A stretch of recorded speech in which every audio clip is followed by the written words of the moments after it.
Hi Matty, so tell us, what's coming up on your Chelsea garden for the Terrence Higgins Trust?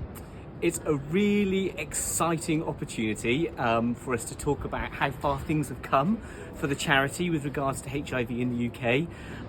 Things have changed hugely since the 1980s when HIV hit the country, and it was a very, very scary, fearful prospect. And our garden's all about a bridge to a 2030 vision where there's no new HIV cases in the UK, where people living with HIV live a long, healthy life, and there's good sexual health for all.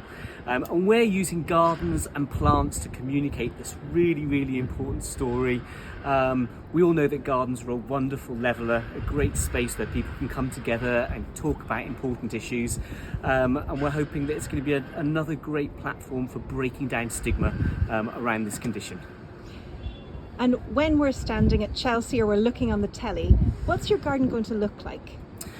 So this garden is inspired by rejuvenated slate quarries. It's not actually a slate quarry, it is a garden, but we were really inspired by the conservation that happens around a slate quarry that's no longer worked, where plants slowly colonise the space, and it very gradually, they're very, very resilient, and that's a huge message at the moment, as plants needing to be resilient with climate change.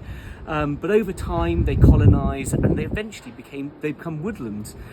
So our garden is going to be this transition from scree planting with very resilient plants, and it's going to transition through the space to a terrace up at the back which is more wooded, more dense and lush, and is a really secure, supportive space.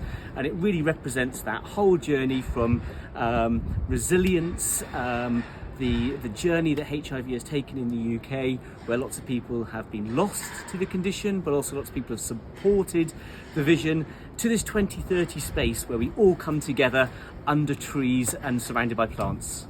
I believe there's a very interesting part of your garden, which is your sort of pool or pond, and there's some kind of exciting things going on with that, with maybe the water rising and falling.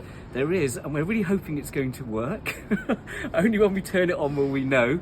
But there's a very well-known advert back from the 1980s, which was the AIDS advert that a lot of people still remember on their screens today. A very, very scary advert in which a large tombstone had the word AIDS engraved on it. We've taken this tombstone and it's now become a bridge into our garden, so it's a positive, hopeful message. And there's a pool at the front which is reflective of the pools you see at the bottom of a rejuvenated quarry, and the water's going to very slowly rise and fall. At some times, the steps that go down to it, there'll be a void in the middle with just water, but as the water falls, this bridge will become visible, and it will be that tombstone, but it will now be a very positive metaphor for the garden. What are you most looking forward to? I'm most looking forward to seeing the garden there, the reality of the garden. It's been a vision that I've actually had for 10 years, so for it to actually come true, thanks to Project Giving Back, is an absolutely amazing thing.